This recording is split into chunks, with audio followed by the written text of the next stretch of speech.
चुड़ैल माँ बेटी की बिरयानी। रामगढ़ नाम के गांव में सोनम बड़ी मुश्किलों से अपना जीवन व्यतीत कर रही थी। कम पैसों में भी सिठानी के घर ज्यादा काम करती थी। तभी सुबह दोनों बच्चे स्कूल के लिए तैयार हो जाते हैं तो सोनम की बेटी माला कहती है, माँ, आज मुझे स्कूल की फीस भरनी है। आप पैसे लाई हो ना? कल आपसे बोला था मैंने। बेटा, मालकिन से मैंने पैसे मांगे थे, उन्होंने नहीं दिया। आज मैं पक्का मांग कर लाऊंगी। माँ, मुझे 10 रुपए दो ना, स्कूल में जाकर चीज खानी है। बेटा, कल ले जाइयो, आज रहने दे, अभी पैसे नहीं है, राशन भी खत्म हो गया है। इस तरह सोनम दोनों बच्चों को स्कूल छोड़ देती है और अपनी झाड़ू पोछा करने मालकिन सलोनी के घर पहुंच जाती है। घर का सारा काम करके वो मालकिन से पैसे मांगती है तो मालकिन उसे कुछ पैसे देकर चालाकी से घर से निकाल देती है। रोते हुए सोनम अपने बचे हुए पैसे लेकर अपने बच्चों के पास घर आ जाती है। माँ, आपको पैसे मिले आंटी से? मुझे कल स्कूल में जमा कराने ही होंगे। हाँ बेटा, मैं पैसे ले आई हूँ, कल स्कूल में जमा करा दूंगी। मामा, मुझे कुल्फी खानी है, बाहर कुल्फी वाले अंकल आए हैं। चिंटू की बात सुनकर सोनम उसे कुल्फी खाने के पैसे दे देती है और फिर हिसाब लगाकर कहती है, ये दोनों बच्चों की फीस के पैसे निकाल दिए, किराया भी निकाल दिया। अरे ये क्या, अब तो पैसे ही नहीं बचे, राशन लाना बाकी था और इतने पैसों में तो सिर्फ आज रात का ही दाल चावल आ सकता है। अब क्या होगा, कल मेरे बच्चे क्या खाएंगे? रात को सोनम अपने बच्चों को खाना बनाकर खिला देती है मगर खुद नहीं खाती, क्योंकि अपने हिस्से का खाना वो अगले दिन बनाती है। आज के खाने में तो पानी मिलाकर खिला दूंगी, लेकिन कल का क्या? माला, चिंटू, आओ बच्चों, खाना खा लो। आ गए। माँ, आज क्या बनाया है आपने? बेटा, जैसा भी है खा लो, क्योंकि राशन खत्म हो गया है। अरे माँ, आप भी खा लो, मैं जानती हूँ रात को भी आपने कुछ नहीं खाया हमारी वजह से। हाँ बच्चों, मुझे समझ नहीं आ रहा बेटा कि मैं और पैसे कहाँ से लाऊं, इधर उधर काम नहीं मिल रहा मुझे। आप ऐसे निराश मत हो। अरे माँ, एक आइडिया है, आप बिरयानी बहुत अच्छा बनाती हो ना, ऐसा करो आप बिरयानी बनाकर ही बेचो, क्या पता हमारी आमदनी अच्छी हो जाए। माला, तेरी तरकीब तो बहुत अच्छी है, पर उसके लिए भी पैसे चाहिए, वो कहाँ से आएंगे? सोनम अपने बच्चों से बात कर ही रही थी कि तभी उसका भाई रमेश आ जाता है, जो उसकी बात सुनकर पैसे देने की बात करता है। दीदी, पैसों की चिंता आप बिल्कुल मत कीजिए, मैं हूँ ना आपका भाई, मैं दूंगा। अरे रमेश, तू अचानक कैसे? और मैं तुझसे पैसे नहीं ले सकती हूँ, तू छोटा है मुझसे। दीदी, इन सब बातों को मत सोचो, और जहाँ तक पैसे की बात है, अगर मेरे 2 पैसे लगाने से आपके 10 पैसे आते हैं तो मुझे बाद में लौटा देना आप। कम से कम आप खुद तो आत्मनिर्भर हो जाओगे। माँ, मामा जी बिल्कुल सही कह रहे हैं, आप उनकी बात मान लो। ठीक है रमेश, लेकिन मैं 2 महीने में ही तेरे पैसे लौटा दूंगी, पर मुझे समझ नहीं आ रहा मैं बिरयानी कहाँ बेचूंगी। मेरे स्कूल के बाहर ही आप बिरयानी का ठेला लगा लेना, वहाँ सामने कंस्ट्रक्शन के मजदूर भी बिरयानी खाएंगे और उनके बच्चे भी। बेटा, तुमने तो बहुत अच्छा आइडिया दिया है, इससे आमदनी भी अच्छी होगी। कुछ देर बात करके और अपनी बहन को पैसे देकर रमेश चला जाता है। अगले दिन से सोनम माला के स्कूल के बाहर बिरयानी बेचने लगती है, जहाँ दोपहर के समय स्कूल के बच्चे और मजदूर सभी उसकी बिरयानी खाते हैं।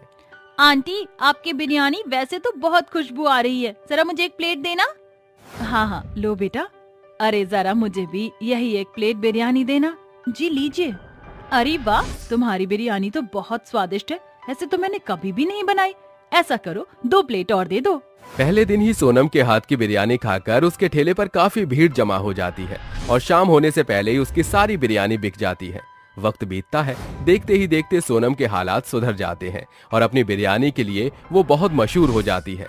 साथ ही स्कूल से आने के बाद माला भी बिरयानी बेचने में हाथ बटाया करती थी। एक शाम सोनम पैसे गिनते हुए कहती है, मुझे हैरानी होती है कि मैंने 1000 रुपए से शुरू किया था और आज मैं 15,000 रुपए कमाती हूँ। मेरे भाई को मैं दुगने पैसे लौटा दूंगी और इन पैसों से अपने बच्चों का भविष्य सजाऊंगी। अगले दिन भी दोनों खूब बिरयानी बेचती हैं। शाम को सारी बिरयानी खत्म हो जाती है तो माला कहती है, माँ, आज भी बहुत बिक्री हुई है, आप इन पैसों से क्या करोगे? ये पैसे तेरे और चिंटू के लिए ही तो जमा कर रही हूँ मैं। दोनों बात करते हुए आ ही रही थीं कि इतने में एक बड़ा सा ट्रक उन दोनों को कुचल देता है। उसी वक्त दोनों अपना दम तोड़ देती हैं और अधूरी इच्छा होने की वजह से चुड़ैल बन जाती हैं। अपनी लाश को यूं देखकर दोनों कहती हैं, ये क्या, हम दोनों मर गए, अब मेरे चिंटू किसके सहारे रहेगा, कौन उसकी देख रेख करेगा? माँ, अब क्या होगा? अगर हमने बिरयानी बेचना बंद कर दिया तो खर्चा कैसे चलेगा? हमें अपने लिए नहीं तो चिंटू के भविष्य के लिए तो पैसों की जरूरत पड़ेगी। अभी वो सिर्फ 15 साल का है। तू चिंता मत कर माला, हम दोनों अपना रूप बदलकर चिंटू के पास रहेंगे। इस तरह दोनों अपना इंसानी रूप लेकर चिंटू के पास चले जाते हैं। तभी चिंटू कहता है, अरे माँ, आप आ गई। आपको पता है कितनी देर से मैं आपका इंतजार कर रहा था। मुझे डर लग रहा था। अब मुझे छोड़कर कभी मत जाना। नहीं बेटा, अब कभी तुझे छोड़कर नहीं जाऊंगी। माँ बेटी दोनों की आंखों में आंसू आ जाते हैं और झटके से वो चिंटू को गले लगा लेते हैं। अगले दिन से दोनों चुड़ैल माँ बेटी रूप बदलकर फिर से बिरयानी बेचने लगती हैं। उनकी बिरयानी बेचने का काम चौगुनी उन्नति से चलता है। तभी उनके पास भीमा आता है। अजी जरा 2 प्लेट बिरयानी पैक कर दीजिए। ये लीजिए, पैक हो गया। जी मुझे भी 2 प्लेट पैक कर दीजिए। ये लीजिए पैसे। ओ नो, पैसे गिर गए। जैसे ही वो औरत पैसे उठाती है तो नीचे उसे उन दोनों माँ बेटी के उल्टे पांव नजर आते हैं, जिसे देखकर वो डर कर भाग जाती हैं। अरे अरे, क्या हुआ? आप सामान लेना तो भूल गई। कहाँ जा रही हैं आप? कश्मीरा उनके उल्टे पैरों को देखकर भाग जाती है। शाम को जब वो वापस घर आती हैं तो चिंटू और रमेश को एक दूसरे के साथ खेलता हुआ देख लेती हैं। अरे रमेश, तू आ गया? हाँ दीदी, देखने आया था आपका काम ठीक से चला या नहीं। पैसों की दिक्कत तो नहीं है अब? नहीं रमेश, अच्छा है तूने मेरी मदद करी। जब से अच्छा काम चल रहा है। अच्छा दीदी, अपने हाथ की बिरयानी तो खिलाओ मुझे। इस तरह दोनों रसोई में जाकर उसके लिए बिरयानी बनाते हैं। तभी माला कहती है, अरे माँ, इतना टाइम क्यों लगा रहे हो? अपने असली रूप में आकर झट से बिरयानी बना दो ना। हाँ, ये सही कहा तूने। ये बोलते ही दोनों अपने चुड़ैल रूप में आकर बिरयानी झट से बनाती हैं और झट से सर्व करके बाहर लेकर आती हैं। तो चिंटू रमेश दोनों को चुड़ैल रूप में देख लेते हैं। दीदी, आप चुड़ैल? कैसे? कब हुआ? और माला तू भी? अपने भाई की बात सुनकर चुड़ैल उसे सारी आप बीती बता देती है, जिसके बाद वो कहता है, दीदी इतना सब हो गया और आपने मुझे कुछ भी नहीं बताया। क्या बताती? चिंटू के भविष्य का ख्याल जो था मुझे। दीदी एक बार मुझसे तो कहते, और मामा का मतलब 2 माँ होता है और मैं उसे बहुत प्यार दूंगा। माँ, आप मुझे छोड़कर क्यों गई? चिंटू, सब हमारे हाथ में नहीं होता, विधि का विधान होकर ही रहता है। रमेश, ये तेरे पैसे और आज तक की सारी जमा पूंजी, इनसे तो चिंटू के भविष्य में लगा देना तू, और उसका ख्याल रखना। मैं अपनी सारी चिंताएं, जिम्मेदारी तुझे देकर जा रही हूँ। अब हम दोनों को चलना होगा। ऐसा कहकर दोनों हमेशा के लिए चली जाती हैं। प्रेग्नेंट औरत का भूत या बच्चा। आज अमावस की काली रात है। जाओ और जाकर कुंवारी लड़कियों को लेकर आओ, ताकि शैतान को उसकी बलि चढ़ाकर हम इस पूरे ब्रह्मांड पर राज कर सकें। जो हुक्म मेरे आका। खूंखार गुफा के अंदर चारों तरफ कंकालों की खोपड़ी, हड्डियां और बोटियां बिखरी पड़ी थी और बरगद का एक पेड़ जिस पर अनेकों लड़कियों की लाशें टंगी हुई थी।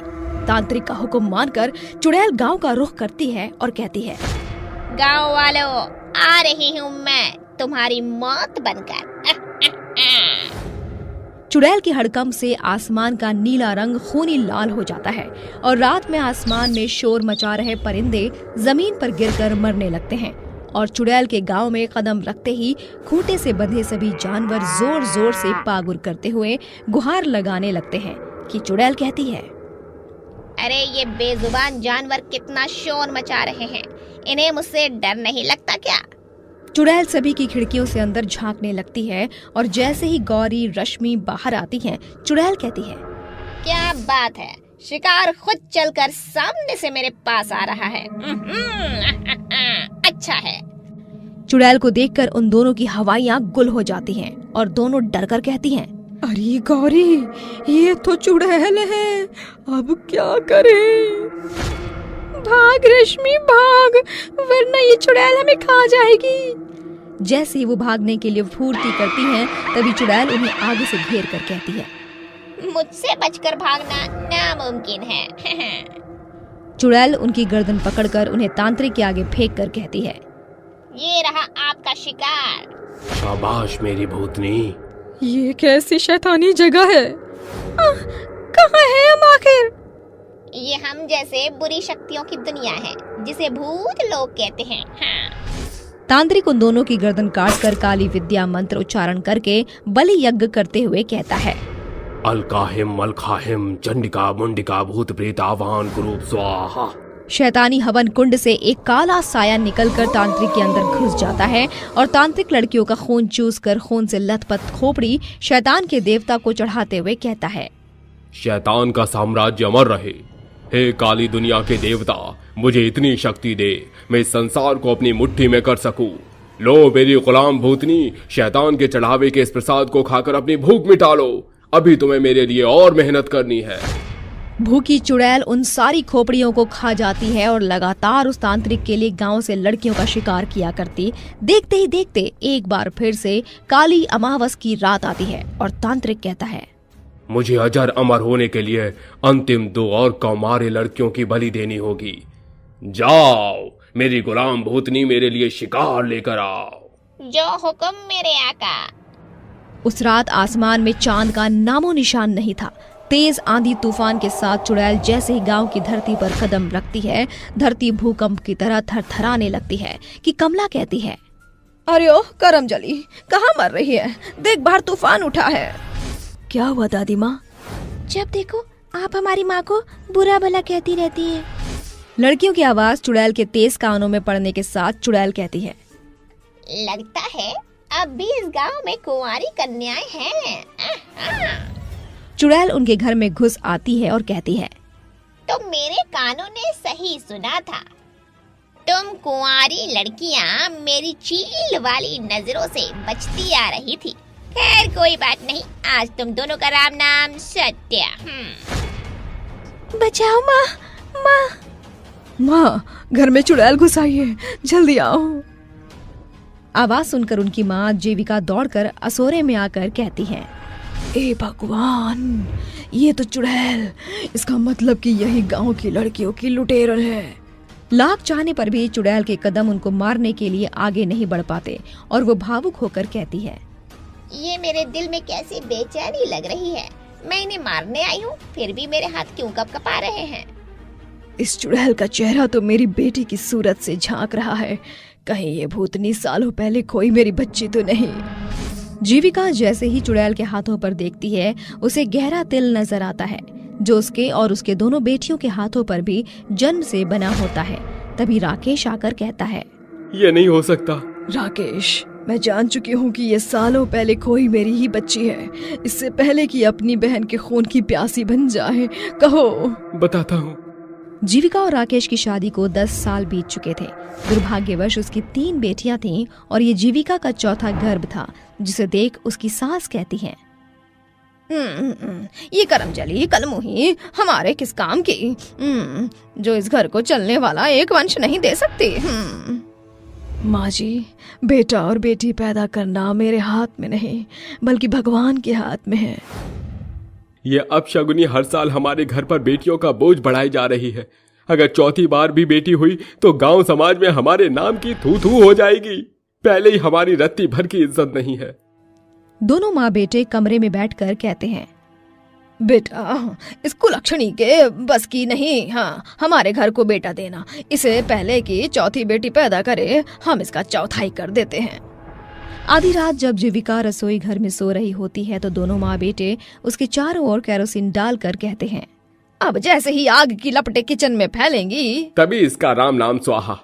दोनों गर्भवती जीविका से पीछा छुड़ाने के लिए रसोई घर में आग लगाकर भाग निकलते हैं, पर खुशकिस्मती से जीविका बच निकलती है और वो कहते हैं, हर बार किस्मत बलवान नहीं होती, इसे मैं रास्ते से हटा कर रहूंगा। चिंता मत कर मेरे लाल, आज मैं सीढ़ियों पर तेल डालकर इसे और इसके दोनों बच्चों का काम तमाम कर दूंगी। क्रूर कमला तड़के सुबह उठकर पूरी सीढ़ियों पर तेल गिरा देती है, पर गलती से वो खुद ही उस पर गिर पड़ती है और कहती है, हाय रे मेरी कमर, अरे ओ डायन जल्दी आ। माँ जी, आप गिरी कैसे और ये सीढ़ियों पर तेल कैसे गिरा है? ये पक्का तेरी करामात है। तूने मुझसे किसी बात का बदला लेने के लिए जाल बिछाया था। हाँ। कुछ समय बाद गांव में एक तपस्वी तांत्रिक आता है जो अपनी अंतर साधना से सब कुछ देख सकता था। आडंबर में फंसकर राकेश तांत्रिक के पास आकर कहता है, तांत्रिक बाबा, अपनी अंतरात्मा से देखकर बताइए, मेरी बीवी के गर्भ में इस बार लड़की है या लड़का? बच्चा इस बार भी तेरी बीवी एक बच्ची को जन्म देगी और वो एक भूतिया बच्ची होगी। जब उसका जन्म हो तो उसे मुझे सौंप देना, वरना वो भूतिया बच्ची तेरा घर खा जाएगी। फिर जिस पल राकेश की चौथी बेटी जन्म लेती है वो बिना किसी को बताए उसको तांत्रिक के हवाले कराता है। इस मूर्ख मानव को नहीं पता कि मैंने अपने स्वार्थ के लिए झूठ बोला था ताकि मैं अपना काम साध सकूं। ये ताबीज बांधते ही ये बच्ची इंसान के अंश से दावंश यानी कि भूतिया बच्ची में बदल जाएगी और मैं इसे कठपुतली बनाकर रखूंगा। मतलब आपने और माँ जी ने मुझसे झूठ बोला था कि मेरी बच्ची मरी हुई पैदा हुई थी। सालों में अपनी बच्ची के लिए तड़प रही थी। माँ, मुझसे दूर रहो, मैं एक भूतिया बच्ची हूँ। तो सिर्फ मेरी बच्ची है और मैं कुछ नहीं जानती। ये तावीज कैसा है? माँ, इस तावीज को बचपन से ही उस तांत्रिक ने मेरे हाथों में बांध रखा है। वो इसे कभी भी मुझसे दूर नहीं होने देता। इसे इसी वक्त जलाना होगा। जीविका जैसे ही उस शैतानी ताबीज को जलाती है, चुड़ैल बनी उसकी बच्ची के अंदर से अनेकों काले साए का झुंड निकलकर फूट पड़ता है और दूसरी तरफ वो तांत्रिक और उसका शैतानी साम्राज्य जलकर राख हो जाता है और वो साधारण बच्ची में बदल जाती है और जीविका को सालों के लंबे इंतजार के बाद उसकी खोई बेटी मिल जाती है। 3 सिर वाली भूतिया बेटी। साहिल एक रेस्टोरेंट का स्टाफ मेंबर था। उसकी लेट शिफ्ट रात के 2 बजे खत्म हो चुकी थी। वो घर जाने के लिए निकल जाता है। रास्ते में तभी एक खंभे पर बैठी चुड़ैल उसे देखकर कहती है, आखिर मुझे इसका शरीर मिल गया। अब मैं इसके शरीर पर कब्जा करके बहुत मजे करूंगी। ये बोलते ही चुड़ैल उसके शरीर में घुसने की कोशिश करती है, लेकिन ऐसा कुछ नहीं कर पाती। तो कहती है, ये क्या? आखिर मैं इसके शरीर पर कब्जा क्यों नहीं कर पा रही? कोई बात नहीं, ये ना सही तो इसके घर में किसी और के शरीर में रहूंगी, लेकिन रहूंगी जरूर। ये बोलकर चुड़ैल साहिल का पीछा करते हुए उसके घर में आ जाती है। तभी उसकी 15 साल की बहन रश्मि सो रही थी। उसे सोता देख चुड़ैल उसी वक्त उसके शरीर में अचानक से कब्जा कर लेती है, जिसके बाद रश्मि छटपटाकर बैठ जाती है और लाल आंखों के साथ चिल्लाने लगती है, नहीं छोड़ूंगी, किसी को भी नहीं छोड़ूंगी, मार डालूंगी सबको। ऐसा कहकर वो घर में उथल पुथल मचाने लगती है और सारे सामान को तोड़ने लगती है। ये देखकर साहिल और उसके माता पिता डर जाते हैं और कहते हैं, अरे राम, ये मेरी फूल सी बच्ची को क्या हो गया? बेटा, ये क्या कर रही है तू? रुक जा, मत कर ऐसा। हाँ बेटा, अचानक से ये तोड़फोड़ क्यों कर रही है? मार डालूंगी, तुम सबको मार डालूंगी, खा जाऊंगी एक एक को। रश्मि, तू ये क्या बोले जा रही है? क्या हो गया तुझे अचानक से? देख, मैं हूँ तेरा भाई। कौन है तू? कोई भाई भाई नहीं है मेरा। अच्छा हुआ आज मुझे ये शरीर मिल गया। अब मैं इसी के शरीर में कब्जा करके देखो क्या क्या करती हूँ। ये कहते ही वो अचानक से बेहोश होकर गिर जाती है। तभी रोते हुए कमला कहती है, कब्जा? साहिल के पापा, ये रश्मि को क्या हो गया? मुझे तो लगता है कि किसी काली चुड़ैल ने मेरी बेटी के शरीर पर कब्जा कर लिया है। अब क्या होगा? अरे तुम खामखा सोच रही हो, ऐसा कुछ भी नहीं होता। अरे आपने सुना नहीं? उसने कहा था कि उसने मेरी बेटी के शरीर पर कब्जा कर लिया है। माँ, बेहतर होगा अभी हम रश्मि के बारे में सोचें। ये बोलते ही साहिल उसे बेड पर सुला देता। आखिर ये चुड़ैल कौन थी और उसके शरीर में घुसकर क्या हासिल करना चाहती थी? क्या रश्मि पहले जैसी ठीक हो पाएगी? जानने के लिए कहानी में आगे बढ़ते हैं। 2 हफ्ते बाद रश्मि अजीब सा बर्ताव करने लगी थी। कभी अकेली बैठकर हंसती तो कभी डरी सहमी रहती। ऐसे ही एक दिन आइसक्रीम वाला आता है, जिसे देखकर रश्मि आइसक्रीम खाने की जिद करती है। तभी उसकी माँ कहती है, नहीं रश्मि, तुम आइसक्रीम नहीं खा सकती, अभी तुम्हारी तबीयत ठीक नहीं है। भूल गई तुम्हें जुकाम है। तुझे एक बार की मेरी बात समझ नहीं आती? मुझे आइसक्रीम खानी है, जा मुझे ला कर दे। नहीं, मैं तुझे खाने नहीं दूंगी। और ये तू अपनी माँ से कैसे बात कर रही है? लगता है तू ऐसे नहीं मानेगी। ये बोलते ही वो चुड़ैल कमला को बाल पकड़कर पटकने लगती है और गुस्से में उस आइसक्रीम वाले को मारकर आइसक्रीम खा जाती है। कुछ देर बाद वो बाहर के लोगों को भी परेशान करके उनके घर में भी तोड़ फोड़ करने लगती है। फिर अचानक से शांत होकर चली जाती है। तभी उसकी माँ उसे खाना खाने के लिए कहती है, रश्मि बेटा, खाना खा ले। जैसे ही कमला रश्मि को कहती है तो वहाँ उसे बहुत घिनौना नजारा देखने को मिलता है। वो ये कि उसकी बेटी रश्मि किसी इंसान के हाथ को कच्चा चबाकर खा रही थी। साथ ही उसके 3 सिर हो गए थे। ये देखकर वो चिल्लाती है। रश्मि, रश्मि बेटा, ये क्या किया तूने? और तेरे 3 सर कैसे हो गए? हे भगवान, अब क्या होगा मेरी बच्ची का? चली जा, मेरी नजरों के सामने से चली जा, वरना मैं तेरा भी यही हाल करूंगी। ये सुनकर कमला बहुत डर जाती है और वहाँ से चली जाती है। कभी कभी चुड़ैल उसके शरीर से निकल जाती थी तो रश्मि शांत रहा करती थी, लेकिन चुड़ैल के कब्जा करने पर वो लोगों को नुकसान पहुँचाने लगती है, जिद करने लगती है और उन्हें मार भी दिया करती थी। कमला के घर में डर का माहौल छा जाता है। तभी धीरे धीरे कमला अपने पति सूरज से कहती है, अजी सुनिए, अब मुझे बहुत डर लगने लगा है। हमें अपनी बच्ची को कहीं दिखाना चाहिए।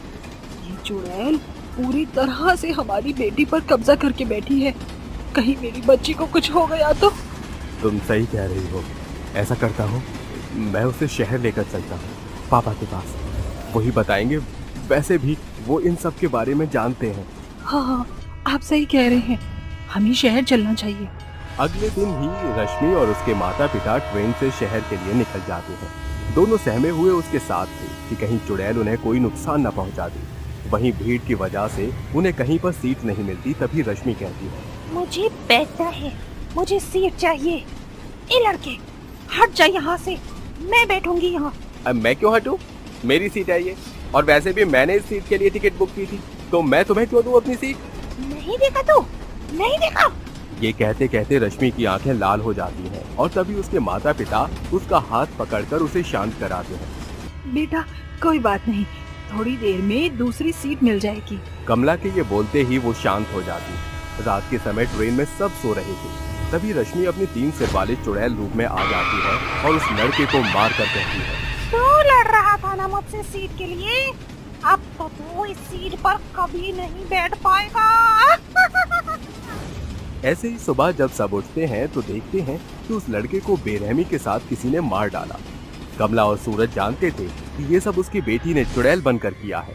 कुछ देर बाद तीनों महेश के पास पहुंच जाते हैं। महेश रश्मि का दादा है। वहीं बड़ी चालाकी के साथ कमला और सूरज रश्मि को एक कमरे में बंद करके बैठा देते हैं और अपने पिता महेश से रश्मि के बारे में उसे सब बता देते हैं। पापा, आपको तो इन आत्मा वगैरह के बारे में सब पता है ना? अब आप ही अभी मेरी बेटी को बचा सकते हो। पता नहीं कैसे उस चुड़ैल ने रश्मि पर अपना कब्जा कर लिया है। हाँ पापा जी, बचा लीजिए मेरी बेटी को। मैं अपनी बेटी को खोना नहीं चाहती। प्लीज उस चुड़ैल को मेरी बेटी से हमेशा के लिए दूर कर दीजिए। महेश एक समय तांत्रिक का काम किया करता था। जब उसे अपनी पोती के बारे में दोनों से पता चलता है तो वो कहता है, तुम दोनों चिंता मत करो, वो कितनी भी डरावनी चुड़ैल हो, मैं अपनी पोती रश्मि से उसका पीछा छुड़ा कर ही रहूंगा। आज शाम को ही मैं विधि चालू कर दूंगा। शुक्रिया पिताजी। तू पागल है क्या? अरे अपनी पोती के लिए तो मैं इतना कर ही सकता हूँ। शाम को महेश एक कमरे में रश्मि को घेरे में बिठाकर उसे वश में करने की कोशिश करता है और उस पर भस्म डालकर पूछता है, बता तूने ये क्यों किया? क्यों तू रश्मि के शरीर में है? नहीं बताऊंगी मैं। चुड़ैल की बात सुनकर गुस्से में महेश उस पर भस्म डालता है, जिसके बाद वो तिल मिलाते हुए कहती है, बता दियो, अकाल मृत्यु की वजह से मेरी आत्मा भटक रही थी। जब मैं साहिल के शरीर में प्रवेश नहीं कर सकी तो मैंने इसके शरीर पर कब्जा कर लिया और लोगों को परेशान करने लगी। तेरा समय खत्म हुआ, अब तुझे यहाँ से जाना होगा दुष्ट आत्मा। ये बोलकर महेश कठोर मंत्र के उच्चारण से चुड़ैल की आत्मा को एक बोतल में बंद कर लेता है और उस बोतल को समुद्र के बीचों बीच फेंकवा देता है, जिसके बाद रश्मि ठीक हो जाती है और खुश रहने लगती है। 2 चुड़ैल बहनें। शीशगंज गांव की सीमा से 2 कोस दूर एक घनघोर जंगल था। वहां के निवासियों का मानना था कि जंगल के भीतर 2 चुड़ैलों का बसेरा था।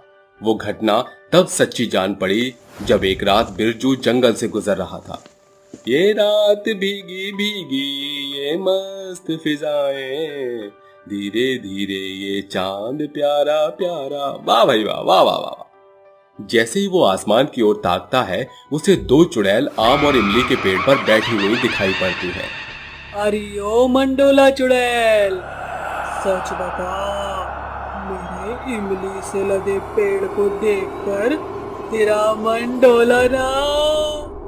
अरे जा, मेरे आम के पेड़ के सामने तेरी ये खट्टी इमली के झरोके कुछ भी नहीं। वैसे तेरे आमों का असर तेरे इस मोटली शरीर पर साफ जाहिर हो रहा है। ये सुन मंडोला चुड़ैल अपने उल्टे पांव से पेड़ से छलांग लगाकर डोला के बाल पकड़कर कहती है, आज मैं तुझ चुड़ैल को सजनी से गजनी बना डालूंगी। तुझे मुझसे पंगे लेने की आदत ही खत्म कर दूंगी। तूने मेरे बालों को छुआ, अब मैं तेरी खाल उधेड़ डालूंगी। दोनों चुड़ैलों को बाल नोचकर ऐसे लड़ता देख बिरजू की आंखें फटी और उसके मुंह से चीख निकल जाती है।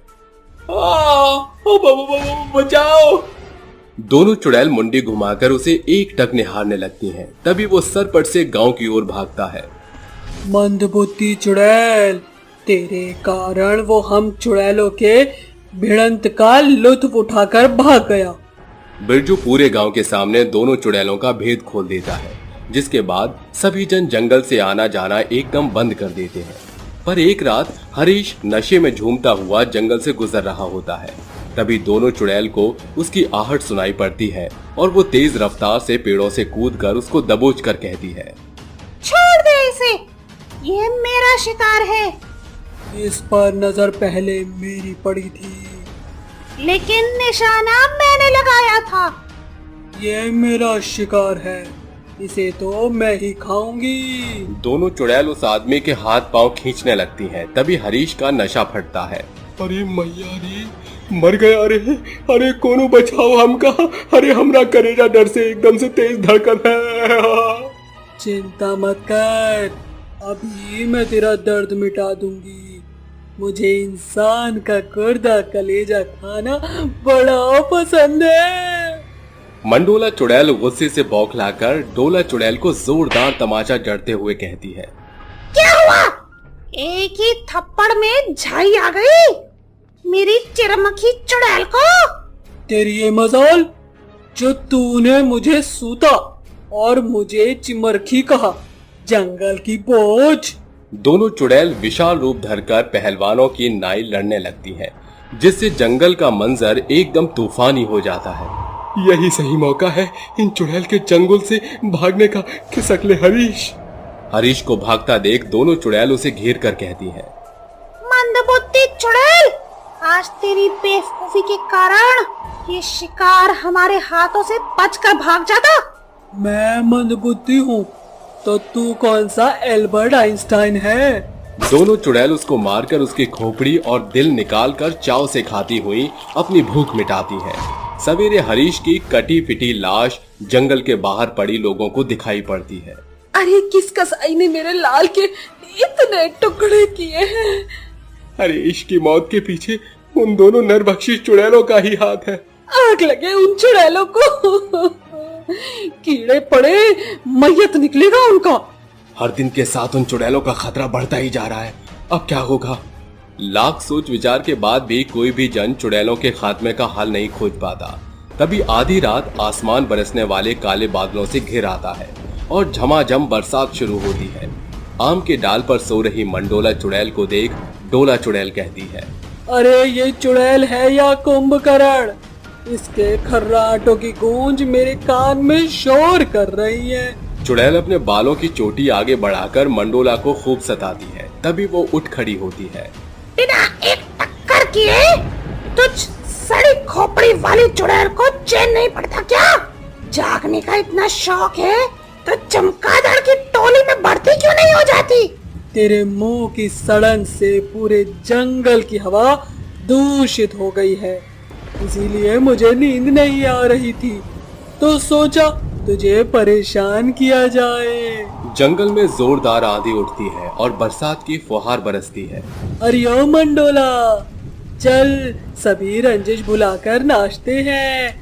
देखना मौसम कितना बेईमान है। नाच नाच नाच नाच नाच मेरी चुड़ैल, नाचना क्या हुआ? उल्टे पैर क्यों नहीं तिरक रहे? अरे मैंने यहाँ सुर संग्राम की मंडली नहीं खोली, तू भी नाच। मुझे तो जैसी चिमर की चुड़ैल के संग ना दिन दिना नहीं करना। साफ साफ क्यों नहीं बोलती कि तुझ छलायान चुड़ैल को नाचना आता ही नहीं।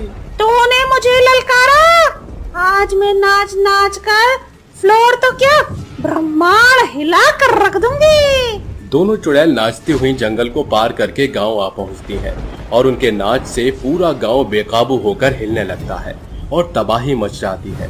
झगड़ते हुए जंगल वापस लौट आती है। सवेरे पूरा गांव बाबा के पास आता है।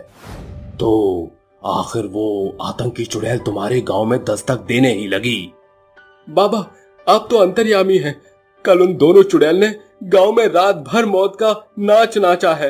अरे उनके कारण हमारी जान माल को बड़ी हानि हुई है। बाबा अंतर्ध्यान होकर उन चुड़ैल की पूरी दास्तान से वाकिफ होकर कहते हैं, उन चुड़ैलों के बीच रक्त बंधन बंधा है। वो सगी बहनें हैं। फुलवा अपनी बेटियों मंडोला और डोला के संग रहती थी। जहाँ मंडोला एकदम काली भद्दी थी तो वहीं डोला एकदम गोरी सुंदर थी। रूप के कारण दोनों बहनों के बीच 36 का आंकड़ा था। आईने के सामने खड़ी डोला कहती है, मैं इतनी सुंदर हूँ, मैं क्या करूँ? तू डूब के मर जा रे चुल्लू भर पानी में। आ गई चिड़ाकली अपना ये अमावस का काला चेहरा लिए। तूने मेरी खिल्ली उड़ाई।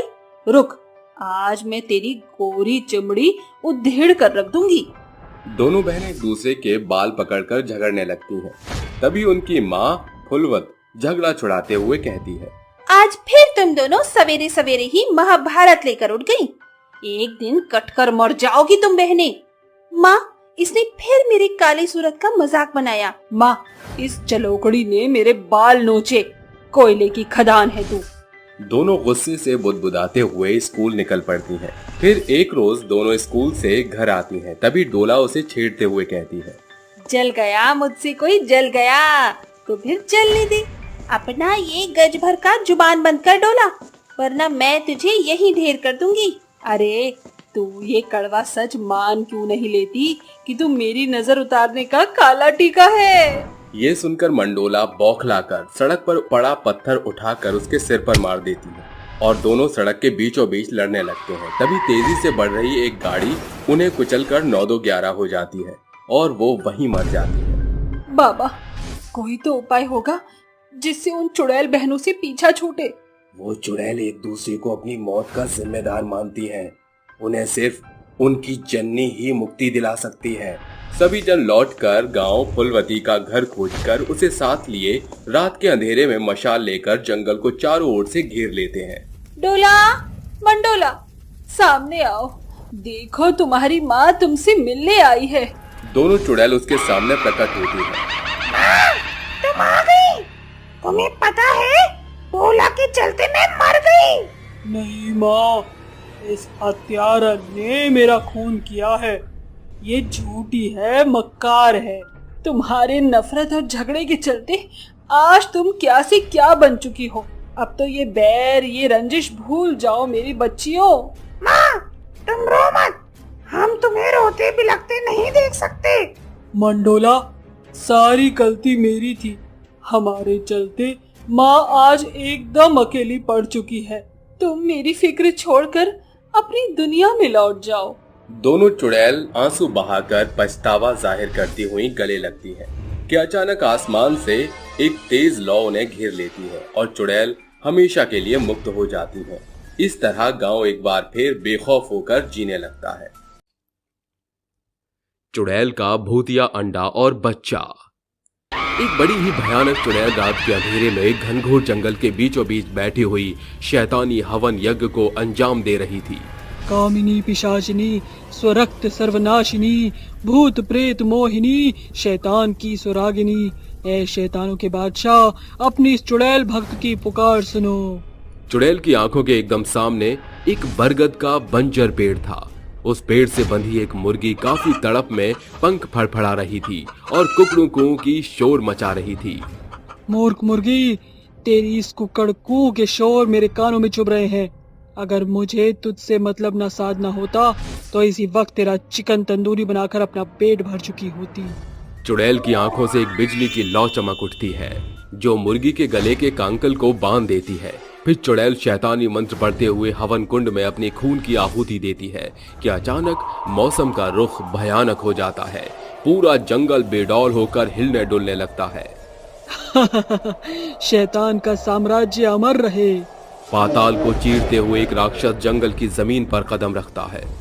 तुम्हारी भक्ति से मैं पाताल देव अभिरासो बेहद प्रसन्न हो उठा हूँ। क्या मांग है तुम्हारी?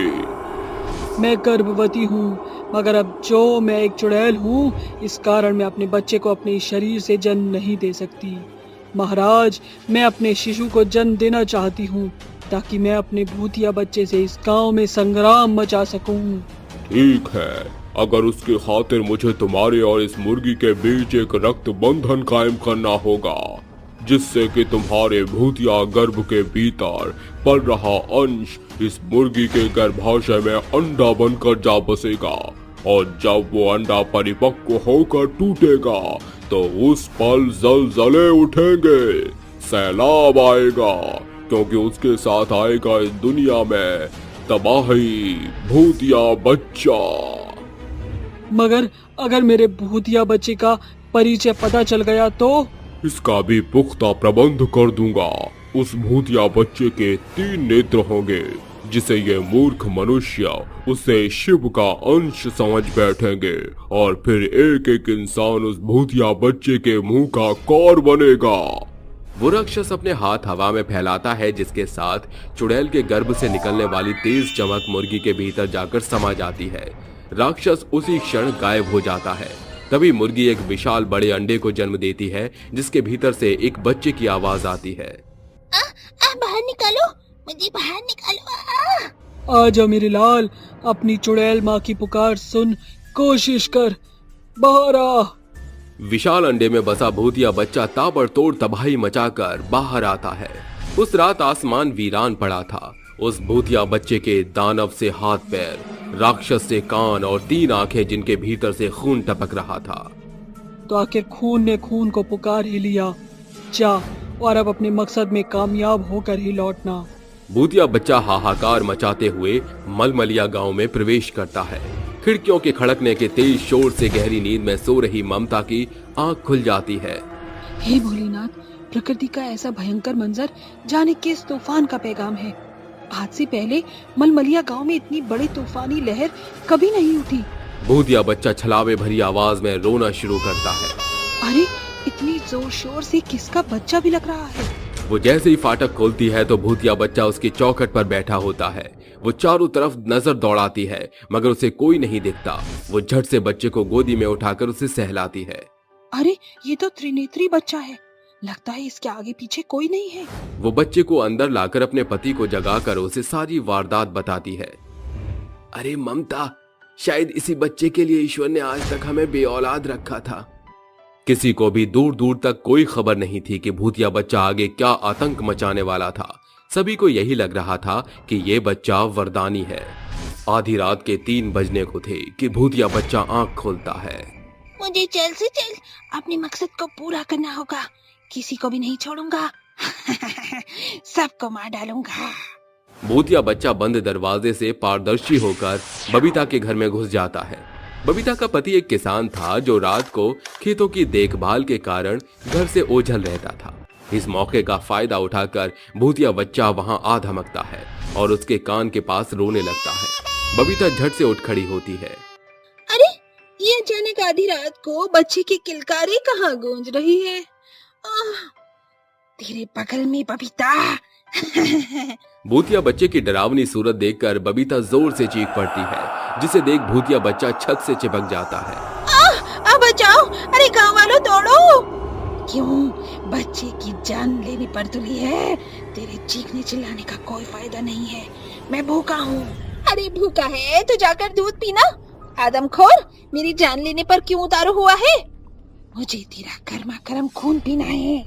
अगले ही पल भूतिया बच्चा बबीता पर झपट पड़ता है और उसे मारकर उसका सारा खून चूस जाता है। कुछ पल बाद जाने किस जंगली जानवर ने बबीता को अपना आहार बनाया है। श्रीलखा का शक उसी भूतिया बच्चे पर पड़ता है, जिसके चलते उसकी आंखों से नींद उड़ जाती है। जाने क्यों इस बच्चे से मुझे शैतानी शक्तियों की बू आती है। इस बच्चे में कुछ तो ऐसा है जो एकदम अलग है। श्रीलखा खिड़की से ताक रही थी कि तभी भूतिया बच्चा भयानक अवतार में बाहर आता है। पूरा गांव नींद के आगोश में है। मुझे इस पल का फायदा उठाकर अगला शिकार खोजना होगा। जैसे ही भूतिया बच्चा आकाश की ओर ताकता है तो पंछी नीचे गिरते हैं। वो आदमखोर उन पक्षियों का मांस खाने लगता है। ये देख श्रीलखा चकाचौंध रह जाती है। पूरा गांव खतरे में है। मुझे इस भूतिया बच्चे का रहस्य सभी को बताना होगा। श्रीलखा दबे पांव घर से निकलने की कोशिश करती है कि भूतिया बच्चा उसे आगे से आ घेरता है। कहाँ जा रही है? मेरा सच सभी को बताने। अब देख मैं तेरा क्या हश्र करता हूँ। भूतिया बच्चा उसकी खोपड़ी उखाड़कर अपना पेट भर देता है और उसके कटे हुए शव को जमीन के बीचों बीच गाड़ देता है और सवेरा होने से पहले घर में आकर सो जाता है। अरे आखिर कौन है वो जो हर दिन हमारे गांव में लोगों की लाशें बिछा रहा है? गुजरते हर एक दिन के साथ मलमलिया गांव के एक इंसान की जान जा रही थी। वो धीरे धीरे गांव के निवासियों का शक की निगाह उस भूतिया बच्चे पर थी। बलबीर, ममता, गांव ये मानता है कि लोगों की रहस्यमयी मौत के पीछे तुम्हारे बच्चे का हाथ है। ये बच्चा हमारे गांव की खातिर श्राप है। रौनक भाई जी, आप यहाँ के प्रधान हैं। इसका मतलब ये नहीं कि आप एक बेजुबान बच्चे पर हत्या का आरोप लगाएं। और फिर एक दुधमुहा बच्चा किसी की जान कैसे ले सकता है? जिस किसी की भी मौत हुई है उन्हें शव के इर्द गिर्द एक नवजात बच्चे के कदमों के छाप मिले हैं। इस गांव में सैकड़ों बच्चे हैं। आप अकेले मेरे ही बच्चे पर लांछन क्यों लगा रहे हैं? अगर तुम्हें मेरी बात का भरोसा नहीं तो चलो चंद्रशेखर तांत्रिक के पास। वहाँ दूध का दूध और पानी का पानी हो जाएगा। सभी झुंड बनाकर तांत्रिक के पास आते हैं। तांत्रिक अपनी सादी शक्तियों से भूतिया बच्चे को बंधक बना लेता है। इस भूतिया बच्चे का अस्तित्व मिटाना है। इसकी चुड़ैल माँ को यहाँ बुलाना पड़ेगा। खून खून की पुकार सुनकर यहाँ जरूर आएगा। उसी वक्त चुड़ैल वहाँ हाहाकार मचाती हुई आकर कहती है, छोड़ दो मेरे बच्चे को तांत्रिक, वरना तेरे डेरे को लहूलुहान कर दूंगी। धूर्त चुड़ैल, मैं तेरे इरादे जान चुका हूँ। तू अपने ही औलाद को प्यादा बनाकर उसके हाथ ही इंसानियत का नाश कर रही है ताकि तू इस गांव पर अपना साम्राज्य स्थापित कर सके। हाँ, जो भी मेरे बीच आएगा मेरा भूतिया बच्चा उसे अपना कौर बना लेगा। विनाश काले विपरीत बुद्धि, आज तुझ आत्मा की परमात्मा की ज्वाला से कोई नहीं बचाएगा। जय शिव शंकर। तांत्रिक शातिरता से चुड़ैल पर शिव की भभूति का छिड़काव करता है, जिसके साथ चुड़ैल का अंश भूतिया बच्चा ज्वाला बनकर फूट जाता है और चुड़ैल की भी मौत हो जाती है। इस तरह शैतान पर भगवान की जीत होती है।